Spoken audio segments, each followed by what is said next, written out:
Bonjour à tous et bienvenue sur le podcast Cardano Français. J'espère que vous allez bien et que votre semaine débute en beauté. Alors, vous l'avez remarqué, j'ai été absent la semaine dernière, tout simplement parce que j'étais super occupé. Je vais en parler tout de suite, mais je commence à me demander où est le bear market. Parce que d'habitude, dans un bear market, on a un manque d'inactivité, on a un manque d'activité, manque de conférences, tout le monde a le moral au plus bas. Mais ce que je vois dans l'écosystème de Cardano et l'écosystème de la blockchain de manière générale, eh bien, tout le monde travaille. Il y a des projets, il y a des conférences, et comme je vais en parler dans quelques minutes, l'écosystème de Cardano grossit et est très actif alors qu'on est en plein bear market. Alors, où sont les bears? Eh bien, c'est sûr et certain que les bears sont actuellement au niveau de CoinMarketCap. Si on regarde le prix, si on voit l'action, on voit que c'est vert, mais on voit que le pourcentage de hausse n'est pas si gros que ça.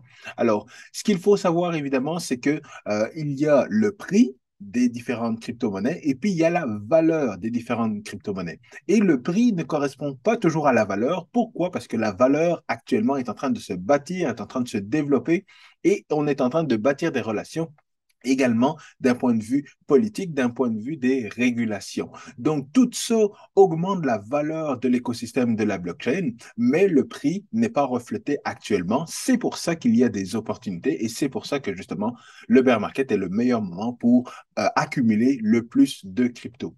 Pourtant, les gens continuent d'avoir peur. Les gens continuent à regarder le prix, à regarder les nouvelles et à voir que bon, ben, le prix est plus bas. On voit que Bitcoin est toujours justement à 70% de perte par rapport à son all-time high. On voit que Cardano, là, on commence à parler parce qu'on commence à avoir un 90% de perte depuis le all-time high. Donc là, il y a vraiment la dépression. Là, il y a vraiment un sentiment justement où on se dit qu'il faut abandonner tout ça. Et c'est pour ça que je m'étais dit, ce bear market-là, moi, je vais relaxer, je vais regarder le prix, je vais faire mes vidéos et ce sera tout. Mais pourtant, les dernières semaines ont été super mouvementées. Pourquoi? Parce qu'il y a eu beaucoup de conférences, et j'ai reçu évidemment, j'ai reçu beaucoup d'appels aussi pour de faire des présentations, pour donner des conférences.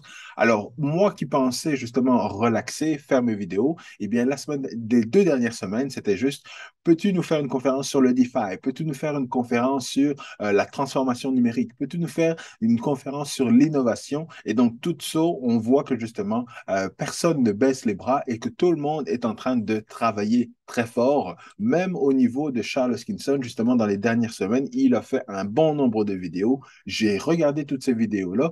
J'ai pas pu faire des vidéos sur j'ai pas pu faire de vidéos pour vous expliquer chacune de ces vidéos.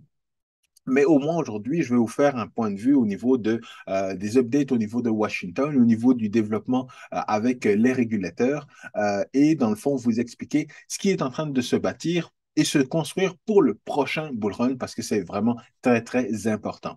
Et donc, si vous aimez toujours évidemment le contenu de mes vidéos, n'oubliez pas de smasher bien fort le bouton like, abonnez-vous à la chaîne YouTube et partagez l'épisode avec le plus de monde possible parce que la communauté grossit et on a de plus en plus justement de projets qui sont en train de se bâtir sur la blockchain Cardano et de communautés aussi qui sont en train de faire des événements. Et c'est ça qui est super intéressant. Et c'est pour ça que je dis, on n'est pas dans un bear market parce que habituellement, ben, les communautés, oui, font des meet-ups, des choses comme ça, mais des gros événements, de manière générale, ça ne se passe pas. Et dans les dernières 2 semaines, on a eu 2 gros événements.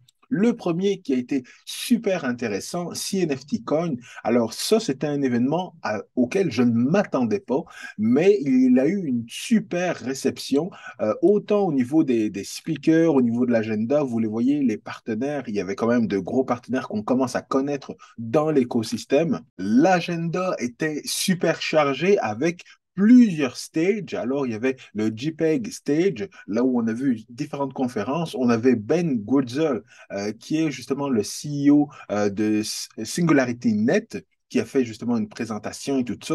On avait vraiment des super sujets tout au long du week-end. Ça a été super intéressant. Et surtout au niveau de la communauté, justement, des NFT au niveau de Cardano, Pourquoi? Parce que c'est la communauté qui fait le plus d'argent actuellement dans l'écosystème. Alors, beaucoup de NFT, beaucoup de metaverse, beaucoup de jeux, et on avait également Cornucopia, qui est justement un super projet. J'en parle pas assez, et ça, justement, je devrais peut-être essayer de faire beaucoup plus de vidéos sur le côté NFT de Cardano, sur le côté metaverse, parce qu'au niveau même du gaming, on voit que Cornucopia a lancé justement son premier jeu et il a été présenté justement au niveau de CNFT Coin. Il y avait également Virtua, qu'on le sait, plusieurs partnerships, plusieurs partenariats du côté de Virtua avec notamment IOHK et leur sale aussi qui s'est passé au niveau de la metaverse. On avait Crypto Bison qui est un jeu qui est en train de se développer par l'équipe de IOHK. C'est un jeu évidemment de Charles Hoskinson qui va sortir bientôt. Donc le gaming est en train de se développer au niveau de la blockchain Cardano et ça, c'est super intéressant. Les sujets des conférences étaient super intéressants également parce qu'on avait justement un peu de tout au niveau des NFT et également au niveau du gaming et de la metaverse. Donc, j'ai toujours trouvé ça super intéressant et justement, un exemple de jeu vidéo était le jeu de Cornucopia dans lequel on voyait justement l'univers NFT, l'univers du gaming. C'était pas de la metaverse en tant que tel, mais le jeu avait l'air très intéressant et j'étais vraiment très content de voir justement un père et son fils qui étaient en train de jouer parce qu'encore une fois, pour moi, tout ce qui est gaming et metaverse, et avec la blockchain évidemment, c'est justement le fait de jumeler ces différentes générations.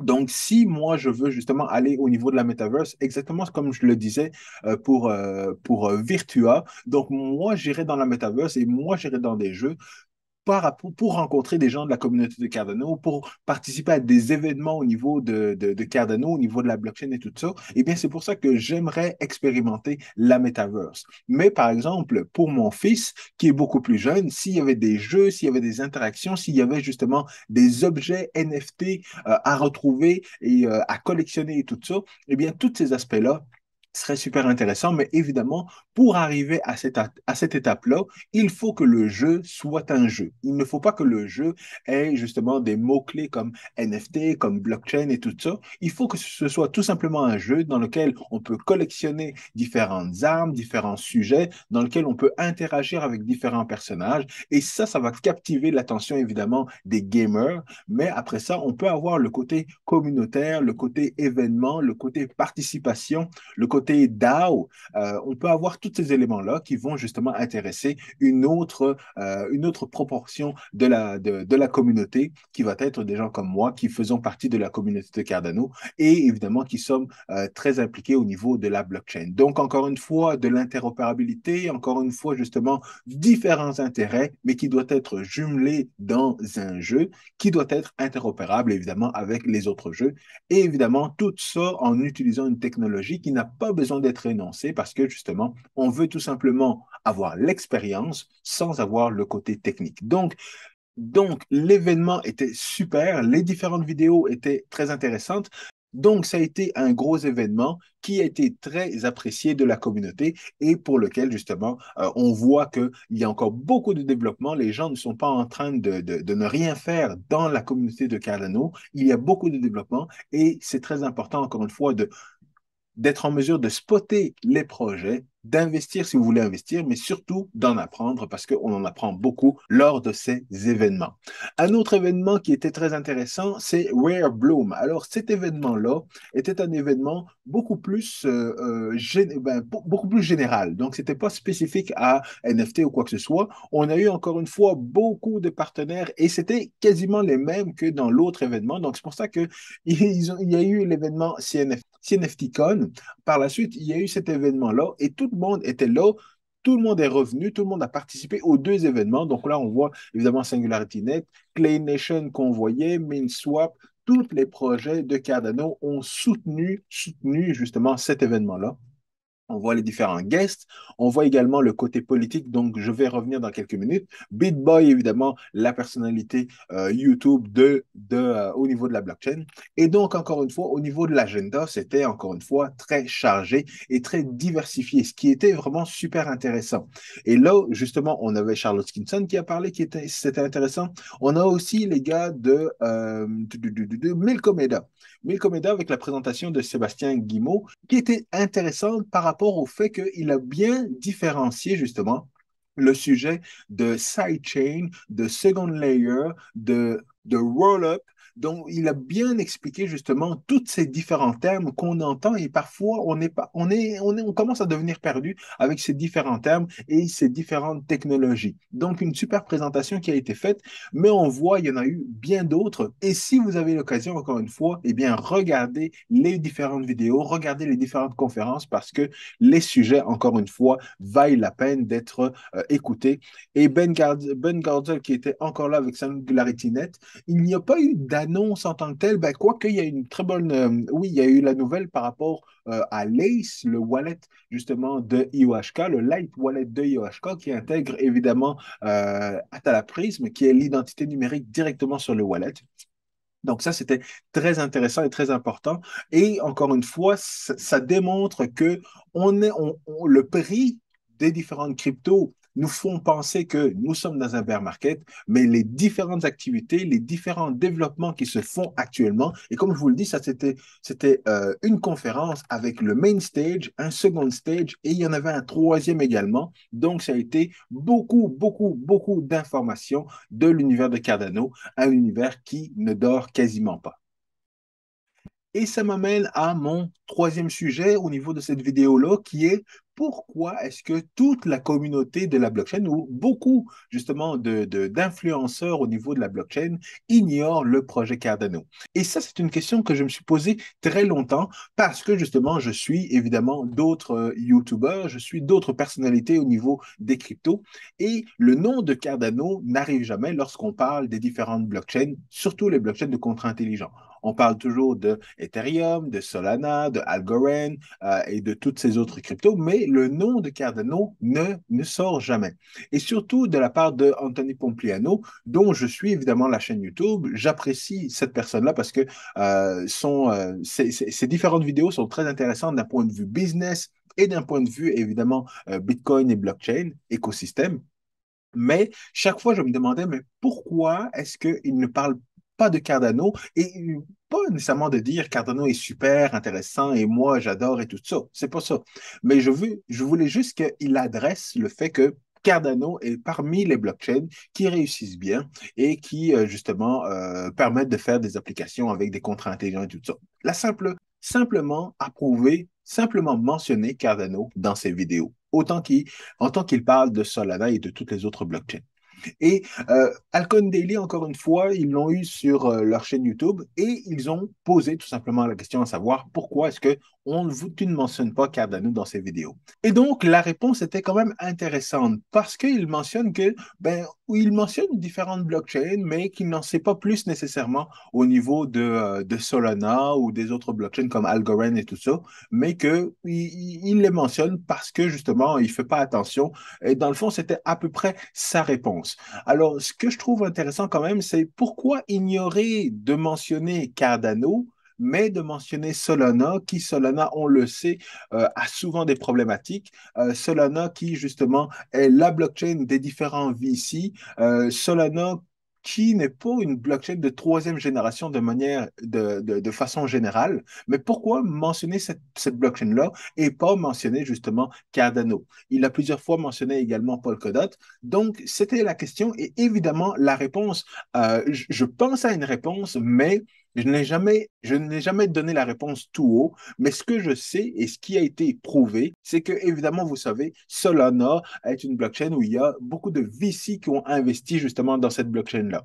Et ce qui a été intéressant, c'est que justement, le partenaire de Anthony Pompliano, qu'on voit ici, Mark Yusko, a été également invité à la chaîne YouTube Alcon Daily. Et durant son interview, eh bien, il a mentionné que la compagnie avait investi dans Solana lorsque ça ne valait pas grand-chose. Et évidemment, il y a eu un bon retour sur investissement. Pourquoi? Parce que Mark Yusko et Anthony Pompliano sont des VC dans différents projets blockchain, dont la blockchain Solana. Donc, étant donné que la blockchain Solana leur a permis d'avoir pas mal d'argent en retour, surtout pour leurs investisseurs, eh bien, à ce moment-là, ben, ça justifie le fait que il peut mentionner Solana lorsqu'il donne des exemples de blockchain comme Ethereum, Algorand, Solana, Polkadot, mais évidemment par le projet Cardano. Pourquoi pas le projet Cardano? Parce que comme on le voit, le projet Cardano, la majorité des tokens sont détenus par le public, par monsieur et madame tout le monde. Et on voit un 17% des tokens. Et comme on le voit, le 17% insider, il y a des compagnies, mais il n'y avait pas de VC. Ça a été mentionné. Il n'y avait pas de VC dans la distribution initiale, mais il y a eu évidemment IOHK, il y a eu la fondation, puis il y a eu Emergo dans les différentes compagnies qui ont reçu justement des tokens pour justement aider l'écosystème à se développer. Mais le reste de la distribution est allé justement au public. Donc, c'est ce qui explique justement pourquoi ces différents VC vont plus soutenir certaines blockchains plutôt que justement être de manière générale et d'être ouvert à toute innovation, de les regarder et de mentionner les blockchains qui sont vraiment des innovations parce qu'encore une fois, à comparer les deux, et ce n'est pas parce que je fais partie de la blockchain Cardano que je le mentionne, mais de manière générale, tout le monde, ou une grande partie des personnes dans l'écosystème vont bien voir que entre Cardano et Solana, eh bien, l'innovation est beaucoup plus du côté de Cardano que de Solana, qui arrête de fonctionner quasiment une ou deux fois par mois. Alors, au niveau des régulations, vous le savez, c'est un élément très important. Et actuellement, aux États-Unis, on est en campagne parce qu'il va y avoir des élections bientôt, il me semble, au mois de novembre, pour justement le Sénat et tout le gouvernement américain. Donc, c'est sûr que pendant qu'il y a des élections, il n'y a pas grand projet qui se font, mais on sait que justement, il y a eu ce document qui est sorti en septembre, justement, septembre dernier, et on a eu également un executive order de la part du président américain pour mentionner justement qu'il faut que le gouvernement fasse beaucoup plus de travail pour encadrer justement les projets blockchain, les différentes cryptos et ainsi de suite. Donc, Charles Hoskinson nous a parlé évidemment de son voyage à Washington, de où est-ce que ça en va au niveau des différentes régulations. Et ce qu'il nous a mentionné, c'est que c'est sûr et certain que l'année prochaine, en 2023, il devrait y avoir de nouvelles lois qui encadreraient justement le développement technologique des différentes cryptos, mais également les stablecoins et les différentes crypto-monnaies. Justement, à savoir, la question principale, c'est de savoir est-ce que une crypto-monnaie est une sécurité ou alors c'est une commodité. Si c'est une sécurité, ça va être encadré par le SEC et si c'est une commodité, à ce moment-là, ça va être encadré par le CFTC. Et justement, les deux organisations ont des idées d'encadrement qui sont très différentes l'une de l'autre. Une est beaucoup plus sévère que l'autre. Le côté sécurité est beaucoup plus sévère parce que c'est tout ce qui encadre la bourse, les actions et ainsi de suite. Et donc là, il faut faire beaucoup plus attention, tandis que l'autre organisation est tout aussi importante, mais elle encadre justement l'extraction de l'or, puis l'essence et ainsi de suite, toutes les commodités en tant que telles. Donc, l'encadrement, évidemment, doit être différent, mais ce qu'ils doivent savoir, c'est que, justement, les crypto-monnaies et l'utilisation de la blockchain n'est pas un encadrement précis. Ce sont des actifs qui peuvent changer à travers le temps. Donc, une crypto-monnaie comme Bitcoin ou un Bitcoin peut être une action pour certaines personnes, peut être un NFT de l'art pour d'autres personnes. Ça peut être justement une commodité en tant que telle pour d'autres personnes. Donc, ça peut transformer, ça peut être une devise parce qu'on va payer en Bitcoin. Et là, évidemment, les lois et les encadrements doivent être différents parce que le même Bitcoin peut avoir différents cas d'utilisation durant sa vie. mais également ce qui va permettre de déterminer si une Bitcoin, si une crypto ou une blockchain est une commodité ou alors une sécurité, c'est le niveau de décentralisation. Et par rapport à ça, eh bien, vous le savez, le gouvernement américain aime beaucoup justement les rapports qui les aident justement à déterminer si oui ou non c'est une commodité, c'est décentralisé et tout ça. Ils aiment avoir des documents qui les aident à réfléchir et qui les aident à sortir des lois. Et je le sais parce que moi, quand je suis approché justement par des entreprises ou par des organisations gouvernementales ici au Québec, eh bien, on me demande toujours à savoir est-ce que ça a été validé justement par des personnes au niveau universitaire. Les personnes universitaires, de manière générale, sont des personnes qui sont très neutres, qui n'ont pas de parti pris par rapport à justement une industrie, oui, qui n'ont pas souvent de contact avec des gens de l'entreprise privée ni des gens du gouvernement.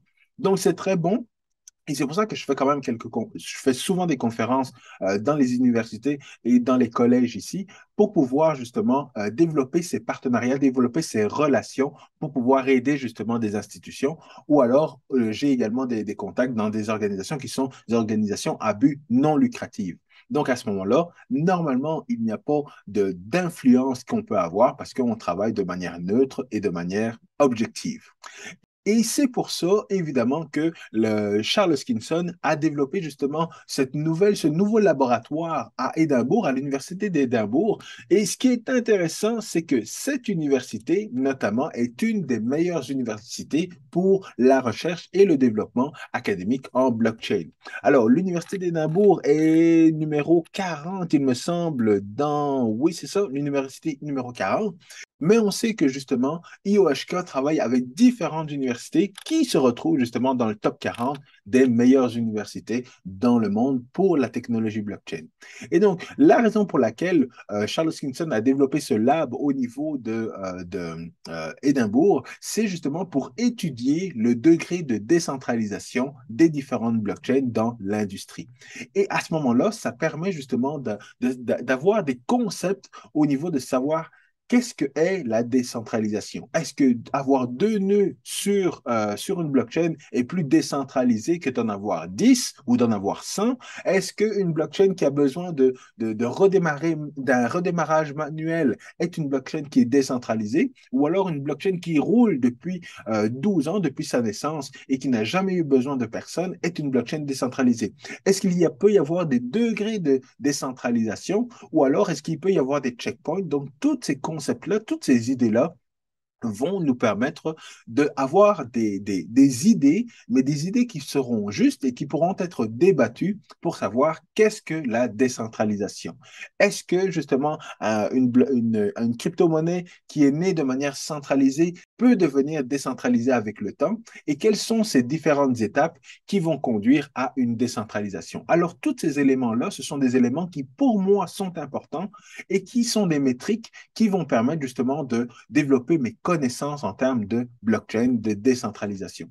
Plutôt que de dire Bitcoin est décentralisé parce que c'est la première blockchain et parce que Satoshi Nakamoto, ben, on ne sait pas qui c'est, donc c'est une blockchain qui est décentralisée et c'est la blockchain la plus décentralisée dans le monde. Juste dire ça sans pointer d'éléments concrets, selon moi, n'est pas une bonne façon de fonctionner. Je préfère avoir des concepts, je préfère avoir des éléments qui me permettent de mesurer la décentralisation plutôt que de dire Bitcoin est décentralisé, Ethereum est centralisé, Cardano est centralisé, Solana est décentralisé. Évidemment, vous comprenez la blague. Mais dans le fond, avoir des différents concepts, ça nous permet justement de mieux comprendre et de mieux analyser les différents projets. Et dans le fond, savoir pourquoi être décentralisé, c'est important dans telle et telle circonstance, donc dépendamment des cas d'utilisation.